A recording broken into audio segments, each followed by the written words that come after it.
महाराज जी, जीवन में कई बार परेशानियां आती हैं तो लगता है हमने कभी किसी का बुरा नहीं किया, फिर ये सब क्यों हो रहा है? अगर ये पिछले जन्मों का है तो इस जन्म में कर्म क्यों फल मिल रहा है इसका मतलब? क्यों? फसल आपने बोई है तो काटना आपको ही पड़ेगा, कोई दूसरा थोड़ी काटेगा।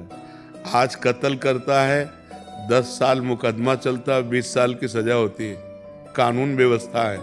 ऐसे ही हमारी भागवतिक कानून व्यवस्था है। भीष्म जी सरसैया पे पड़े हुए हैं और भगवान से कहते हैं कि मैं 70 जन्म तक देख रहा हूँ अपनी दिव्य दृष्टि से, मैंने ऐसा कोई पाप नहीं किया जो मुझे ये दंड मिले कि 6 महीना बाणों की सैया पर। तो भगवान ने कहा 100 के ऊपर चलो। एक बार आप राजा थे और एक सांप को उठा करके बबूल के पेड़ में बड़े बड़े कांटों में ऐसे डाल दिया और वो 6 दिन तक तड़प तड़प करके मरा। उसी का परिणाम आपको 6 महीने बाणों की सैया में। तो एक बार किसी एक आदमी का कत्ल किया तो उसको 50,000 जुर्माना या 1 लाख जुर्माना और आजीवन सजा, क्या दंड मिलते हैं? नहीं मिलते। तो हमारे तो न जाने कितने पाप हैं। अब कौन ऐसा शरीरधारी है जो झूठ नहीं बोल रहा? कौन ऐसा शरीरधारी जिससे पाप नहीं हो रहा? ये तो बात कह देना कि हमसे तो कोई गलती ही नहीं हुई, हमसे तो कोई पाप ही नहीं हुआ, ये बिल्कुल हम अविवेकपूर्ण मानते हैं। नहीं, ऐसा नहीं है। हम सबसे गलतियां होती हैं और उसी भगवान के दरबार में अन्याय नहीं है, क्योंकि वहाँ किसी के गवाही की जरूरत नहीं है। उस सर्वव्यापी परमात्मा आपके हृदय में ही बैठा हुआ है। मत्ता परतरम नान्यत किंचिदस्ति धनंजय, मेरे सिवा और कुछ है ही नहीं, तो उसको गवाही की क्या जरूरत है? वो देख रहा है। तो हमको बहुत धैर्यपूर्वक चलना है। देखो, हम कई बार बता चुके हैं कि हमारे शरीर की रचना 2 कर्म से हुई है, पाप और पुण्य। दोनों के मिश्रण से मनुष्य शरीर बनता है। केवल पाप से यातना देह का निर्माण होता है जो नरक में मिलता है। केवल पुण्य से देव देह का निर्माण होता है जो स्वर्गलोक, महारलोक, जनोलोक, तपलोक, सत्यलोक आदि में। लेकिन मनुष्य लोक में दोनों मिश्रित होते हैं, पाप और पुण्य। तो जिस अवस्था में जो हमें दुख मिलना है वो कर्म हमारे ऊपर लागू हो जाएगा। अगर पुण्य कर्म लागू है तो हमें सुखद अनुकूलता प्रशंसा मिलेगी।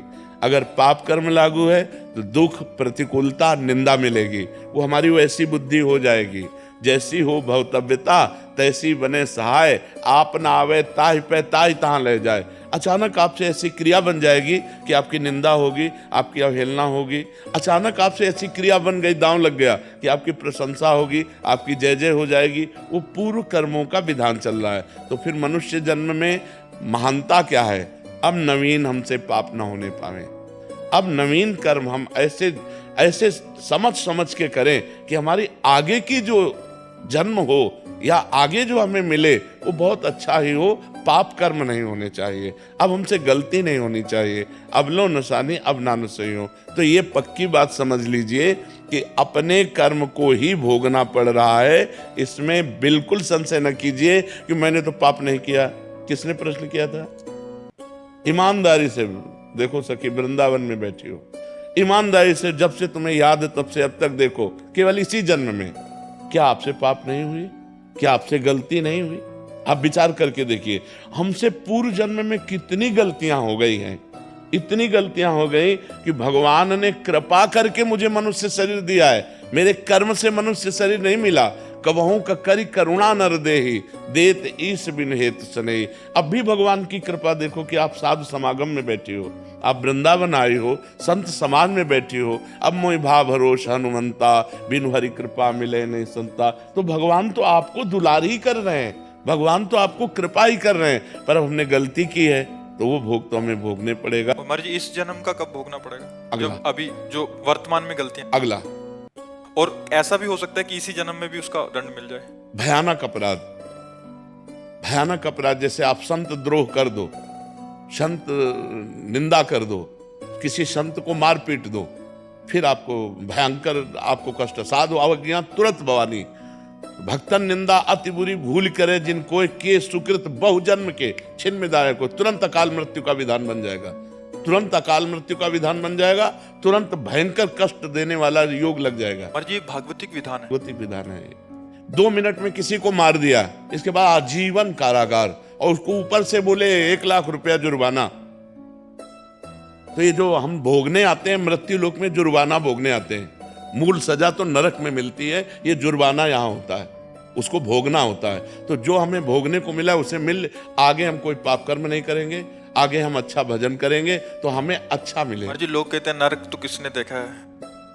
अब कह दो कि किसने देखा, जब चोरी करोगे और जब तुम्हारे डंडा चलेंगे और जब जेल जाओगे तो अपने आप जान जाओगे कि जेल किसे कहते हैं। बोले किसने देखा है जेल?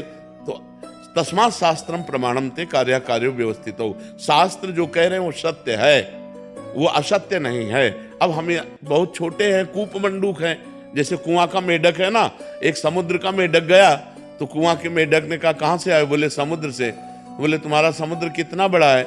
इधर से इधर उछला कुआं का मेढक। बोले इतना बड़ा है? बोले नहीं। बोले इतना बड़ा है? बोले नहीं। बोले जिंदगी भर तू उछलता रहे तो भी तू समुद्र की था नहीं पा सकता। अनंत ब्रह्मांडों के रचयिता भगवान ने रचा है, स्वर्ग नरक पाप पुण्य उसका फल दोनों रचे और आपको छूट दे दी है, आप पाप कमा लो या पुण्य कमा लो। तो मनमानी आचरण करने में कोई तो मानता नहीं, और जब परिणाम आता है तब भगवान को कोसता है। तो ये विधान भगवान का बनाया हुआ आपके कर्म के अनुसार है, आपने जो कर्म किया उसके अनुसार विधान बनाया हुआ है। को न काहू के सुख दुख कर दाता, निज कृत कर्म भोग सुन भ्राता। इसीलिए जो धर्मात्मा पुरुष होते हैं, शास्त्र को जानने वाले होते हैं, एक भी कदम गलत नहीं रखते। भाई मैं नहीं पाप कर्म नहीं करूंगा, तो मुझे मार डालो पाप कर्म नहीं करूंगा, चाहे जितना कष्ट दो मैं अधर्म नहीं करूं, क्योंकि जानते हैं कि अधर्म जो है ब्याज के ऊपर ब्याज लग करके ऐसा फलीभूत होगा कि हमारे पुरखा पानी पा जाएंगे भोगते भोगते। तो ये भगवान का गलती थोड़ी है कि यार एक को तो इतनी सुख सुविधा दे दी, एक को इतनी दुख दुविधा दे दी। नहीं, दोनों के कर्म हैं। उसने कर्म किया उस जगह पहुंच गया, उसने कर्म किया इस जगह पहुंच गया। एक बार राजसूय यज्ञ में एक चीटा एक दाना लेकर के चावल का, और एक टांग टूटी हुई थी, 3 टांगों से बड़ी मेहनत से चल रहा था। अर्जुन जी ने देखा, भगवान से कहा सर्वलोक महेश्वर श्री कृष्ण, क्या इस पर कभी कृपा नहीं होगी? ये बेचारा चीटा एक चावल के दाने को बड़ी मेहनत से ले जा रहा है। तो भगवान ने कहा तुम्हें पता नहीं मुझे पता है, ये 14 बार इंद्र बन चुका है। राजसूय यज्ञ का वो चीटा जो एक दाना चावल बड़ी मेहनत से ले जा रहा था, वो 14 बार इंद्र बन चुका है। महाराज नहुष इंद्र के पद में थे और व्यभिचार प्रवृत्ति से इंद्राणी के साथ भाव गलत किया तो तुरंत जो है अजगर की योनि में आ गए। कर्म तुरंत देखो ना, बड़े बड़े अधिकारी को सस्पेंड कर दिया जाता है। आप अपने कर्म जहां उत्तम किए तो आप चढ़ते चले जाएंगे। बुद्धिमान वही है जो सुख दुख को भोग कर भजन करते हुए नया पाप न करे और अपने जन्म को भगवान में समर्पित कर दे। यहां का यश कितने मिनट का? जब तक तुम्हारा शरीर छूटा कौन पूछता है यार? तुम चाहे जिस पद में हो और चाहे जितने बड़े यशस्वी हो, तुम्हारे मरने के बाद यहाँ जब भगवान का नाम नहीं ले रहे लोग तो तुम्हारा नाम कहां से लेंगे? और तुम्हारे साथ जाएगा क्या? यहाँ का बैंक बैलेंस, यहाँ की वाह, यहाँ की तुम्हारी पत्नी पुत्र परिवार। अरे जब देह नहीं जाएगा तो तुम्हारे साथ कुछ नहीं जाएगा। दुनिया में लाखों का मेला जुड़ा, हंसा जब जब उड़ा तो अकेला उड़ा। उसे अकेला भोगना पड़ता है, फिर नई योनियों में जाकर के दुर्गति भोगता है। इसलिए होश में रहो, जो पूर्व पाप का कर्म है उसे भोग लो हंसते हुए।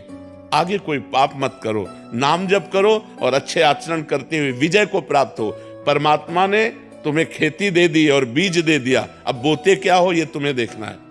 खेती दे दी भारत भूमि में मनुष्य शरीर, बीज दे दिया तुम्हारी बुद्धि।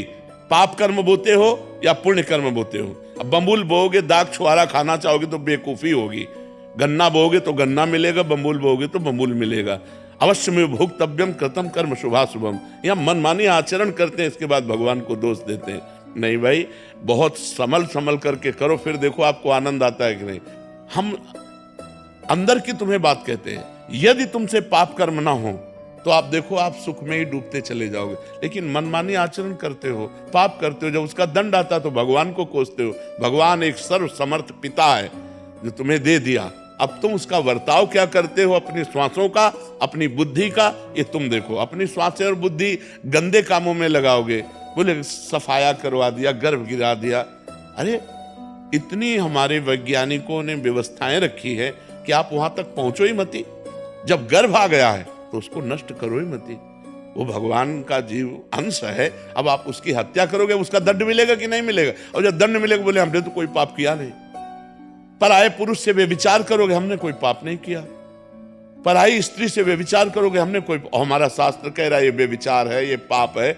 जिस स्त्री को स्वीकार करे आजीवन उसी पर ही अपने जीवन को निर्धारित रखे, किसी दूसरी स्त्री से सहवास न करे। एक स्त्री जिस पति को स्वीकार करे उसे भगवान मान करके आजीवन निर्वाह करे। ये हमारे भारत की पद्धति है। हमने कभी डिवोर्स नहीं सुना पीछे, ये अभी चला है, ये जो गर्लफ्रेंड बॉयफ्रेंड इन्हीं के बाद ये चला है। नहीं, हमने कभी डिवोर्स नहीं सुना।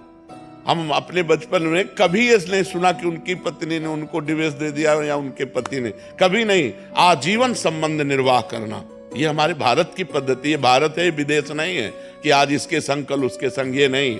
यहाँ धर्म की मर्यादा है। ये परम पवित्र देश है जहाँ गंगा यमुना और रामकृष्ण के अवतार होते हैं, वो ये पवित्र देश है। तो ये हम कभी भगवान पर आरोप न लगाएं कि उन्होंने हमें दुख क्यों दिया, संकट क्यों दिया। ये हम आपसे प्रार्थना करते हैं कि आप ऐसा मत सोचिए। आपका ही किया हुआ कर्म परिणाम आपके सामने आता है।